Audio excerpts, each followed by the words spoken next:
नमस्कार, बड़ी खबर के साथ मैं हूं दीपक कुमार। झारखंड सरकार ने राजधानी रांची में अपनी महत्वाकांक्षी योजना सीवरेज ड्रेनेज शुरू की।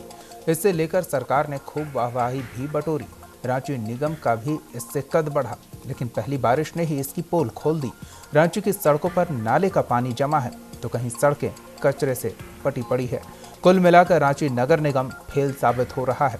बावजूद इसके निगम के अधिकारी अभी भी दावा करने से बाज नहीं आ रहे हैं। बड़ी खबर में झारखंड राज्य की राजधानी की इसी बदहाली पर बात करेंगे।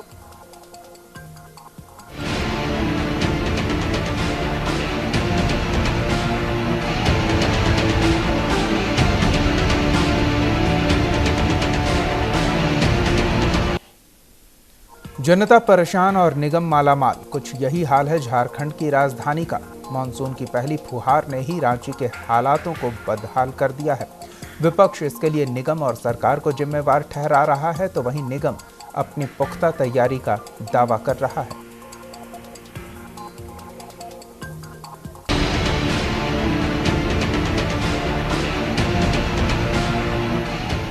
मानसून की पहली बारिश और रांची में हालात नारकीय हो गए।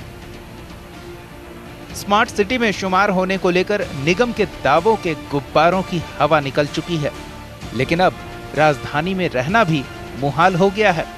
स्थानीय लोगों की माने तो पहली बारिश ने ही सरकार की महत्वाकांक्षी योजना सीवरेज ड्रेनेज की पोल खोल दी है। नाली का पानी सड़क पर है, लेकिन देखने वाला कोई नहीं। विधायक के भी हम लोग बुलाए हैं, उनका काके ब्लॉक में पड़ता है, बुलाए। हाँ, बुलाने में खर्चा भी हुआ हम लोग का, उससे बेकार। टैक्स भी जमा हो रहा है, बिजली बिल भी जमा हो रही है। आपको होल्डिंग टैक्स जो अभी कट रहा है वो घरे घर काटा गया है सबको, वो अलग से काटा गया। मतलब हर चीज सरकार को जो भी चीज है हर चीज दिया जा रहा है। टैक्स पानी तो इतना हो रही है हम लोग के चलने में यहाँ पर कि देख रहे हैं कि पानी जमा हुआ है यहाँ पर कितना सारा। वाकई सरकार और निगम के दावों की जमीनी हकीकत आम जन से छुपी नहीं है। यही वजह है कि अब कांग्रेस पार्टी भी तंज कस रही है।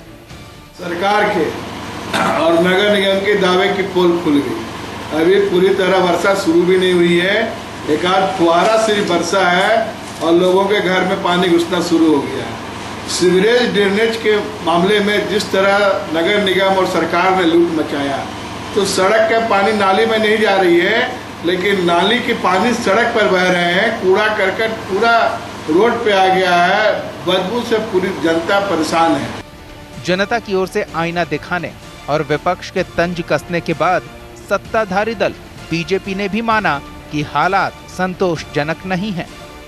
निगम की अपने कार्य करने की अलग अधिकार, अलग शैली होती है।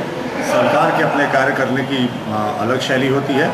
और निगम डेमोक्रेसी का थर्ड टियर है, वो पूर्णतः स्वतंत्र है, उसके द्वारा भी कार्य किया जा रहा है। इससे पूर्व में नाली बनाने का कार्य हुआ था शहर में, लेकिन 2015 में अमृत योजना आ गई, Atal mission for rejuvenation and urban transformation. तो इस योजना के तहत ड्रेनेज, सीवरेज और जितने काम होने हैं, अब वो काम भी शुरू हुआ है। तो मुझे लगता है जल्द सकारात्मक परिणाम दिखना चाहिए और निगम के अधिकारियों को भी थोड़े काम में स्पीड लाना चाहिए। इस बात को हम भी स्वीकार करते हैं। हालांकि निगम अब भी वाहवाही लूटने में लगा है। निगम ने पिछले साल की तुलना में हालात बेहतर होने की बात कही, साथ ही दावा किया कि आने वाले दिनों की परेशानी से निपटने के लिए पूरी तैयारी है। रांची नगर निगम के लिए एक बहुत ही बड़ी प्रायोरिटी होती है और एक बहुत बड़ा चैलेंज हमेशा रहता है मानसून के समय, क्योंकि इस समय कई जगहों पे वाटर लॉगिंग की, ड्रेनेज की खराबी की शिकायतें आती हैं। और पिछले साल के एक्सपीरियंस से रांची नगर निगम ने काफ़ी कुछ इम्प्रूवमेंट किया है इस साल, और जिसमें मुख्यतः हमारी प्रायोरिटी रही है कि जितने भी बड़े ड्रेनेजेस हैं, जो मेन ड्रेनेज हैं सिटी को ड्रेन करते हैं, उसकी क्लीनिंग ऑलमोस्ट कंप्लीट हो चुकी है और उसमें हम इंश्योर कर रहे हैं कि वहाँ पे चैनल क्लियर रहे। एक बार फिर निगम जनता को भरोसा दिलाने के लिए दावे कर रही है, लेकिन फिलहाल हालात सामने है। होल्डिंग टैक्स में बढ़ोतरी कर निगम अपनी जेब तो भर रहा है, लेकिन मूलभूत सुविधा अभी भी लोगों से कोसों दूर है। रांची से न्यूज इंडिया के लिए ओम प्रकाश सिंह की रिपोर्ट।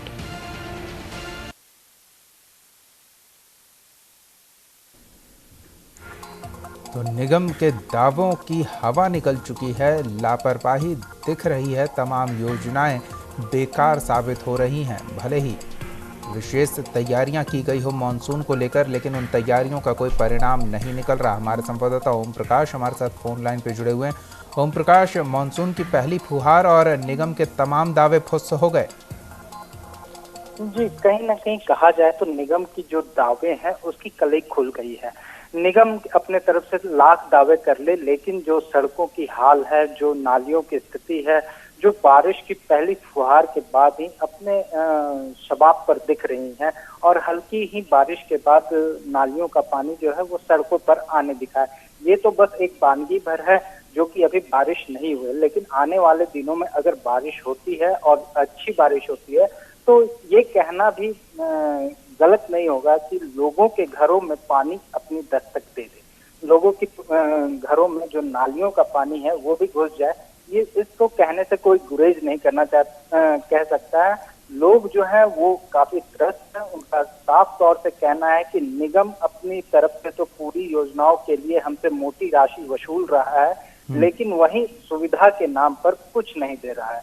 और साफ लोग लगातार आरोप लगा रहे हैं कि निगम की तरफ से अगर कुछ कार्रवाई की जाती तो ये स्थिति आज के दौर में उन्हें झेलनी नहीं पड़ती।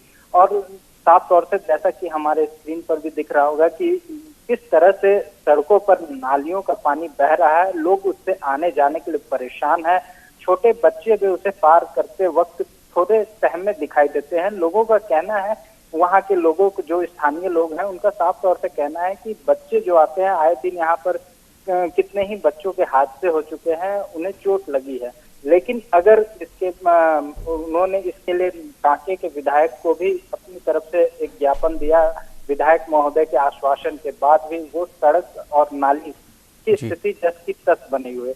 तो ये कहना कहीं से भी गलत नहीं होगा कि निगम और सरकार के दावे पूरी तरह से खोखले हैं और आने वाले दिनों के लिए निगम की तैयारी फुस। जी ओम प्रकाश, सीवरेज ड्रेनेज की बात चल रही थी, बड़े पैमाने पर नाली निर्माण की बात हो रही थी ताकि गंदा पानी सड़कों पर ना निकल आए, लोगों के घरों में न जाए, शहर के बाहर निकाला जाए। वो योजना कहाँ पहुंची है? जी, मोमेंटम झारखंड के दौरान काफी नालियों का निर्माण करवाया गया सरकार की तरफ से। आनंद फानन में काफी बड़े प्रोजेक्ट लाए गए और उनको बनाया भी गया और उसको बखूबी बनाया गया। उसकी कहा जाए तो सरकार की तरफ से पैसे खर्च करने में कोई कोताही नहीं बरती गई, लेकिन निगम के अधिकारियों और अभियंताओं की लापरवाही के नतीजे के कारण वो नालियां जो हैं वो बैठ गई। उनका कहना है उसमें नाली में वो सड़क से ऊंचा हो गया नाली, जिस वजह से सड़कों का पानी या घरों का पानी उसमें जाने के बजाय सड़कों पर ही बहते दिखा। तो जिस वजह से निगम को उन ड्रेनेज और सीवरेज प्रॉपर प्लानिंग की समस्या दिख रही है। हमारे साथ कुछ और मेहमान जुड़े हुए हैं। हमारे साथ कांग्रेस प्रवक्ता राकेश सिन्हा जी जुड़े हुए हैं, साथ ही डिप्टी मेयर नगर निगम के संजय विजयवर्गीय जी जुड़े हुए हैं। आप दोनों का बहुत बहुत स्वागत है। सबसे पहले तो संजय जी से जानना चाहेंगे, संजय जी क्या तैयारी है मानसून के मद्देनजर ताकि सड़क और मोहल्ले जल जमाव की समस्या का सामना न करें? देखिए, हम लोगों ने रांची नगर निगम के द्वारा पिछले दिनों जितने बड़े नाले हैं सबकी सफाई में हाथ लगवाए हैं। हम लोगों ने 200 नए मजदूरों को भी अलॉट किया है इस बारिश में नालों की स्पेशल सफाई के लिए। रही बात, अभी मैं देख रहा था कि बड़े नालियों का जो मोमेंटम झारखंड में निर्माण हुआ जी, तो ये निर्माण हुआ है और जितने एनएच हैं, चूंकि रोड कंस्ट्रक्शन डिवीजन ने इसको बनाया है, एनएच में बनाया है और ऐसा नहीं है कि वो अनयूजफुल है, मैं नहीं समझता हूँ। हाँ, छोटे एरिया, कुछ क्षेत्रों की गलियां जो बहुत पुरानी है, बस्ती बसे हुए हैं, उसके पानी को अभी तक इसमें जोड़ा नहीं गया, लेकिन उसकी अल्टरनेटिव व्यवस्था बनाई गई है। और लगातार ये प्रयास चल रहा है कि हम बारिश में पानियों का जो अत्यधिक बहाव होता है उसको ठीक कर सके। और पहले से स्थितियां बहुत सुधरी है। अब चूंकि रांची में ड्रेनेज सीवरेज पहले से बना हुआ नहीं था, इस साल काम शुरू हुआ है। हम उम्मीद करते हैं कि आने वाले दिनों में सब कुछ ठीक होगा। जी संजीव जी, पूरा पानी शहर का निकलता कहाँ है? पानी शहर का आउटलेट है जो नालों में जाके गिरता है, नाला से बहता हुआ वो स्वर्णरेखा और हरमू नदी होते हुए निकलता है बाहर। यानी कि व्यवस्था पुख्ता है, ऐसे दावे हैं। बीजेपी प्रवक्ता दीनदयाल जी भी जुड़ चुके हैं। दीनदयाल वर्णवाल जी, आपका भी स्वागत है। राकेश सिन्हा जी की प्रतिक्रिया ले लेते हैं। राकेश जी, क्या निगम की तैयारियां पर्याप्त महसूस होती हैं? सर, सबसे पहले तो बात यह है कि वो निगम है ही नहीं। उसे अगर हम नरक निगम कहें तो मुझे लगता है कि बहुत ज्यादा अच्छा रहेगा। दीपक जी, मैं आपको बताऊं, मैं अभी संजीव विजयवर्गीय जी की बातों को सुन रहा था जी। 400 करोड़ के लगभग में सीवरेज ड्रेन सिस्टम में शहर में रुपए खर्च हो चुके हैं, झारखंड मोमेंटो से लेकर के उसके पहले और उसके बाद तक। आज भी दीपक जी, आप जब बारिश होती है इस शहर में तो हमें लगता है कि बारिश का पानी नालियों में जाने को इच्छुक ही नहीं होता। बारिश का पानी कहता है कि भाई हमें किस नाली में आप डालोगे, नाली तो इस शहर में है ही नहीं। पूरे सड़कों पे बारिश का पानी जमा होता है, तालाब बन जाता है। हमें लगता है कि सरकार अगर इस मानसून में एक योजना अगर चालू कर दे कि सड़कों पे मछली पालन का, तो मुझे लगता है कि ये भी सरकार के लिए बहुत ही उपयुक्त योजना होगी जी। अब पता नहीं संजीव विजयवर्गीय जी किस नजरिए से देख रहे हैं। अभी उन्होंने कहा कि बरसात का पानी स्वर्णरेखा नदी में जाता है, तो मैं संजीव विजयवर्गीय जी को आपके माध्यम से यह चैलेंज करना चाहता हूं कि आदरणीय डिप्टी मेयर महोदय, आप एक टीम लेकर के चलो, हम लोग भी उस टीम में रहें और आप बताओ कि बरसात का पानी किस स्वर्ण रेखा नदी में गिरती है। नहीं, स्वर्ण रेखा उन्होंने हरमू नदी कहा कि एक डिस्टिलरी पूल के लिए राज्य के मंत्री से लेकर संतरी तक उलझे हुए हैं। नगर निगम का जो स्थिति है, मेयर वर्सेस डिप्टी मेयर, ये पूरा आपस में समझौता करके लड़ाई लड़ रहे हैं। माननीय मंत्री जो लोकल विधायक है सीपी सिंह जी, उनके निर्देश पे, क्योंकि बात यह है कि जनता टैक्स दे रही है, कई गुना टैक्सेस बढ़ गए। लोगों ने विरोध किया, लेकिन यह सरकार व्यवसायी हो चुकी है। उस टैक्स महत्वपूर्ण बात यह है कि टैक्स का भुगतान कर रहे हैं, उसके बाद भी सहूलियत नहीं मिल रही है। दीनदयाल जी, क्या सरकार ने राजधानी को बस निगम के भरोसे छोड़ दिया है? नहीं, सबसे पहले तो मैं उनका बात का खंडन करता हूं जिन्होंने कहा कि सीवरेज सिस्टम के लिए 400 करोड़ बर्बाद हो गए। सीवरेज सिस्टम तो अभी शुरू हुआ है। सबसे पहले तो मैं ये उनके बात का खंडन करता हूँ। उसके बाद इस तरह के बातों का रखना, जब डिबेट होता है तो डिबेट की बात रखी जाए। शहर में मछली पालन करना और ये करना, इसका मतलब है कि वह सिर्फ और सिर्फ उनको नेगेटिव नजर आता है। जो काम हुए उसकी भी थोड़ा ध्यान रखना चाहिए। लोकतंत्र में जब तक डिफरेंसेज बना रहता है, डिप्टी मेयर हो, मेयर हो, सरकार हो, अगर डिफरेंसेज नहीं रहेगा तो उचित काम नहीं होगा। डिफरेंस का मतलब ये नहीं है कि मिलजुल करके बांटना है। इस तरह की बातें, पहली बात तो उनका मैं खंडन करता हूँ। दूसरी बातें कि देखिए, ड्रेनेज सिस्टम के, ड्रेनेज के लिए ऑलरेडी ये आपका निकल चुका है टेंडर, और काम थोड़ी धीमी है, इसमें कोई शक नहीं है। इसका सबसे बड़ा कारण है काम क्यों धीमी है। 2006 में जब हमारा प्लान था, उसके अनुसार टेंडर निकला था। बाद में फिर लगा कि नहीं, शहर का तो बहुत चेंजिंग हो चुका है, तो नया टेंडर निकला और उसमें काम शुरू हो गया।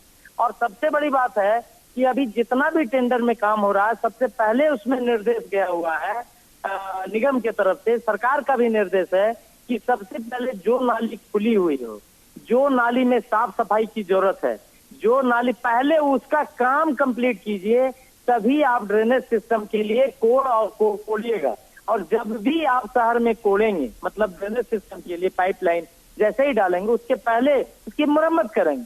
तो मुझे नहीं लगता है कि नगर निगम में कहीं पे भी कोई ऐसी बातें हैं जो शहर के लोगों को, हो सकता है अपेक्षाएं मेरी ज्यादा है, हम आज स्मार्ट सिटी की तरफ चल रहे हैं, हो सकता है स्मार्ट सिटी में थोड़े हम पीछे हैं। इसका मतलब ये नहीं है कि काम नहीं हो रहा है। अब क्योंकि वो कांग्रेस से हैं तो उनको तो दिखना नहीं है, इसलिए उनको कुछ दिख नहीं रहा है।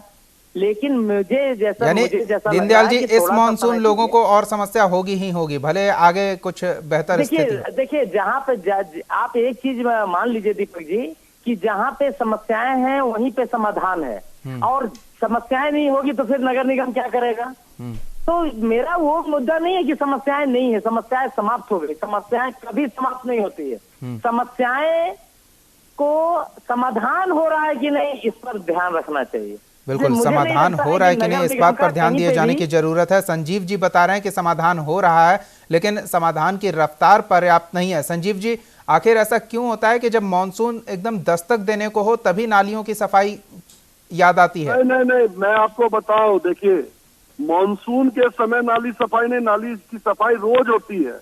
होता क्या है कि हम लोग 200 स्पेशल लेबर्स को केवल इसलिए रखते हैं कि कोई आपात स्थिति नहीं आ जाए। और मैं आपको बताऊं, राजेश जी जो अभी बता रहे थे, बोल रहे थे, मैं उनके नॉलेज के लिए बता रहा हूं कि रांची शहर, आप रांची शहर में, इसलिए रांची शहर में आपको पानी दिख रहा है। मैं भी बारिश में पूरे शहर घूमता हूँ, पूरे शहर में सिर्फ 2-3 स्थलों को छोड़ के कहीं भी पानी का जल जमाव नहीं है। आप बाहर के शहरों में जाइए, कलकत्ता जाइए, दिल्ली जाइए, बॉम्बे जाइए, जयपुर जाइए, जब बारिश आती है 1.5 घंटे तक लोग सड़क पे नहीं आ पाते। हमारे रांची में इतनी अच्छी व्यवस्था पिछले 3-4 वर्षों में की गई है। माननीय मुख्यमंत्री जी लगातार उसका निरीक्षण कर रहे हैं, निगरानी कर रहे हैं, और एक एक जगह जहां आवश्यक पड़ रही है आवश्यकता अनुसार फंडिंग किया जा रहा है। यही कांग्रेस की सरकार ने लगातार इस देश में शासन किया है और रांची को नरक बना के रखा था, जिसको अब हम स्वर्ग बनाने की तैयारी कर रहे हैं। डिप्टी मेयर जी, कांग्रेस हो या बीजेपी, निगम को तो अपना काम करना ही है। बिल्कुल कर रहे हैं, और जिस तरह का वो आरोप लगा रहे हैं तो उनको ये जानना चाहिए कि सबसे ज्यादा इस शहर में या देश में विकास का समय उनको दिया गया था, जिसमें उन्होंने कुछ नहीं किया। आज कम से कम रांची की स्थिति ऐसी हो गई है कि बाहर के लोग आते हैं तो बोलते हैं कुछ बदला हुआ दिख रहा है, कुछ अच्छा दिख रहा है। अब तो भी राजेश जी को कुछ नहीं दिख रहा, तो ये तो बाहर के लोग शायद मोहल्ले में नहीं जाते हैं। संजीव जी, आप भी दौरे पर निकलते हैं तो मुख्य सड़कों पर, मेन रोड और अन्य ओवरब्रिज से पार हो जाते होंगे। जनता के बीच में जाते हैं उतना आप मीडिया बंधु केवल जा पाते हैं, बाकी तो नेता लोग तो जा ही नहीं पाते हैं, क्योंकि हम लोग तो ऐसे सरकार है जो बिल्कुल नीचे तबके के लोगों का काम भी करते हैं और वहीं पहुंच के काम करते हैं। जी, ओम प्रकाश हमारे संवाददाता जुड़े हुए हैं। ओम प्रकाश जी, क्या ये सियासी मसला है या फिर वाकई समस्या गंभीर है और उसे नजरअंदाज किया जा रहा है? जी, कहीं ना कहीं समस्या तो गंभीर है। हालांकि निगम की तरफ से जो काम किए गए हैं वो कहीं से भी ये नहीं कहा जा सकता है कि नहीं किए गए हैं। निगम की तरफ से काम किए गए हैं, लेकिन और बेहतरी की कामना लोग करते हैं। लोगों की जो आकांक्षाएं हैं वो काफी बड़ी हैं, और हम लोग भी शहर में रह रहे हैं, लोग हर जगह जाते हैं, आते हैं, लेकिन शहर में अब भी वो जगह अब भी विद्यमान है जो पूर्व में थे। तो कहा जाए तो साफ तौर से वो जयपाल सिंह के पास का इलाका हो स्टेडियम का, या फिर ये लोअर वर्तमान कंपाउंड का इलाका, वहाँ की भी स्थिति जो है वो नारकीय बनी हुई है। हाँ, ये कहना बहुत जायज है कि पहले जो स्थिति थी उससे कहीं ना कहीं अब निजात मिला है, और कहीं ना कहीं रांची के लोग भी। ओम प्रकाश, अगर वो परिस्थितियां भी जस की तस बनी रहे तो फिर निगम का फायदा ही क्या है? राकेश जी, आप शायद आंख मूंद कर सड़क पर चलते हैं, इस तरह के आरोप लग रहे हैं। दीपक जी, कृपया एक बार प्रश्न को और दोहरा दें। कहा जा रहा है कि कांग्रेस के नेता आंख मूंद कर सड़क पर चलते हैं और वही इलाके उन्हें नजर आते हैं जहां जल जमाव है, जहां समस्याएं गंभीर है, लेकिन वहां भी प्रयास हो रहे हैं हालात दुरुस्त करने को। चलिए दीपक जी, मैं आदरणीय डिप्टी मेयर महोदय के साथ और न्यूज इंडिया के टीम के साथ जब कभी इस शहर में बारिश हो तो मैं चलने को तैयार हूं। न्यूज इंडिया की टीम हमारे साथ रहे, और मैं गुजारिश करूंगा डिप्टी मेयर जी से भी कि वो भी साथ में रहें। नगर निगम की स्थिति छोड़ दीजिए, ये 20 सालों से भाजपा के लोकल विधायक हैं आदरणीय सीपी सिंह जी, जो शहर के विकास मंत्री भी हैं जी। उनका एरिया, रातू रोड का एरिया जो है, आप पिस्का मोड़ चले जाओ, आप मधुकम चले जाओ, आप अमरूद बागान चले जाओ, मैं इन एरियो का नाम ले रहा हूं आपको। आप इंद्रपुरी चले जाओ, उसके बाद आपको समझ में आ जाएगा दीपक जी कि मैं सच बोल रहा हूं या संजीव विजय वर्गीय जी सच बोल रहे हैं। जब शहर के लोकल विधायक जो शहर के विकास मंत्री भी हैं, उनके इलाके का स्थिति यह भयावह है कि जब बारिश होती है तो कई लोगों के घरों में, कई लोगों के किचन तक, कई लोगों के बेडरूम तक बारिश का पानी पहुंच जाता है, गंदे नाले का पानी पहुंच जाता है। ये रिपोर्ट मैं नहीं कर रहा। बिल्कुल, उन्हें हिस्सों में कुछ और हिस्से जोड़ दे तो अगर मेन रोड की ही बात कर लें तो मेन रोड में गुरुद्वारे के पीछे वाला इलाका, मस्जिद के आसपास का हिस्सा, जिस तरह से बारिश के बाद कीचड़ में तब्दील हो जाता है संजीव जी, मेन रोड के आसपास के हिस्से भी जब पूरी तरह से जल जमाव से मुक्त नहीं है तो दूसरे इलाकों पर तो बाद में पहुंचेंगे लोग। है, मैंने पहले भी कहा आपको, संकट मोचन मंदिर से एकरा मस्जिद तक नाली का निर्माण क्यों नहीं हुआ, ये आप भी जानते हैं, लोग भी जानते हैं। काम चल रहा था, काम रोका गया और आज पुनः स्टार्ट कराया गया है। आप देखिए रांची की स्थिति क्या थी। रांची में कहीं मुख्य सड़क पे नाले नहीं थे।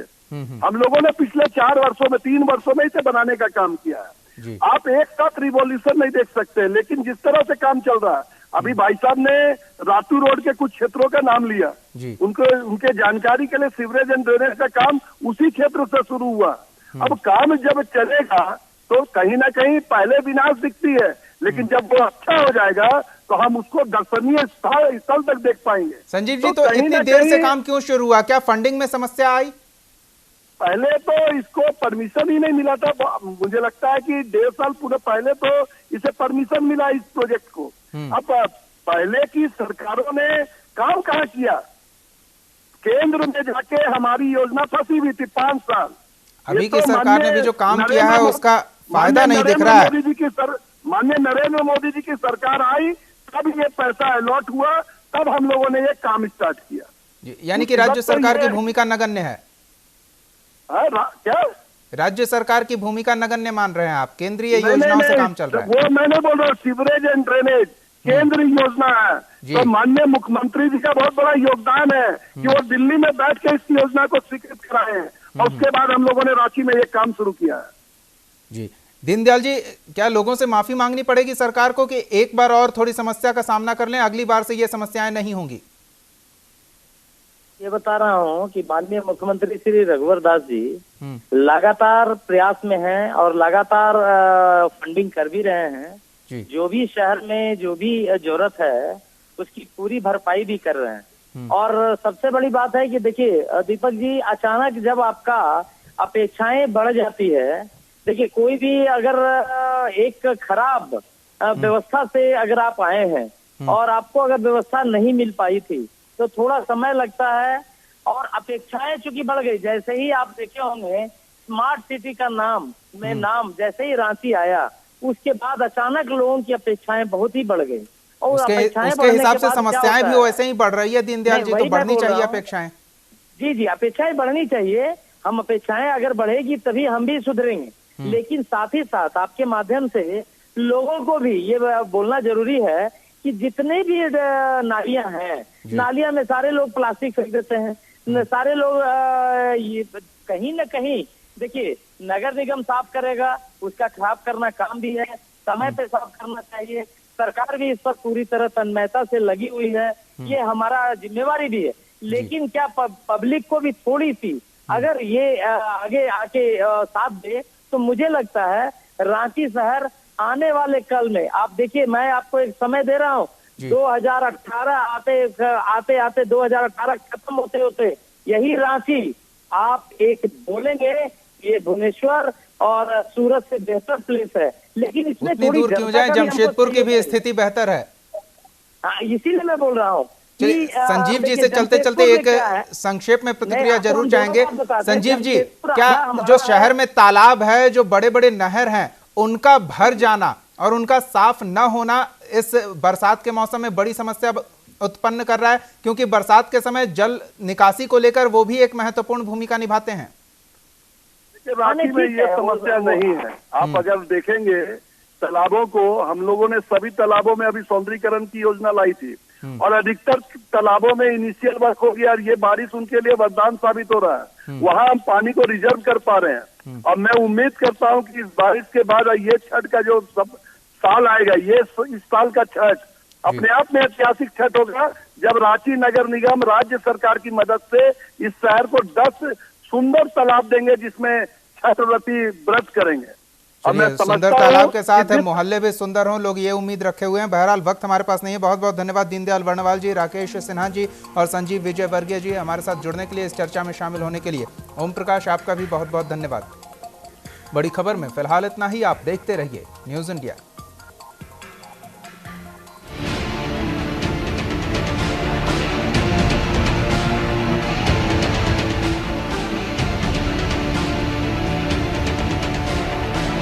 आप हमारे चैनल को YouTube पर सब्सक्राइब कर सकते हैं न्यूज़ इंडिया निम्स पर।